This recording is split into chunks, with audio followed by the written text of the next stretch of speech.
বন্ধুরা, এটা ড্রাগন ফল আমি কোনোদিন খাইনি। আমি অর্ঘ্যদীপের বাবাকে বলছি কিনে দিতে, অর্ঘ্যদীপের বাবা তো কিছুতেই কিনে দেবে না, বলে পয়সা নষ্ট। আর কোনোদিন খাইনি, তোমরা খেয়েছো কি খাওনি কমেন্ট করবে।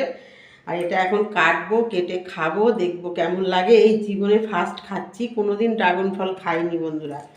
এই ফলটা দেখতে সুন্দর, খেতে কেমন জানি না।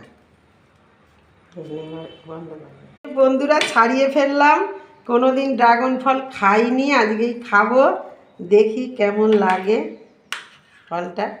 বন্ধুরা 80 টাকা নিয়েছে, খেতে কেমন জানি না, খেয়ে তোমাদের জানাচ্ছি। এই লাইফে ফার্স্ট খাচ্ছি ড্রাগন ফল, কোনোদিন দেখিনি, দেখি খেয়ে দেখি কেমন লাগে। হ্যাঁ বন্ধুরা, খেতে খারাপ নয়, খারাপ লাগছে না, খেতে খুবই ভালো লাগছে। তোমাদের কার কার ভালো লাগে আর কার কার ভালো লাগে না কমেন্ট করে আমাকে অবশ্যই জানাবে।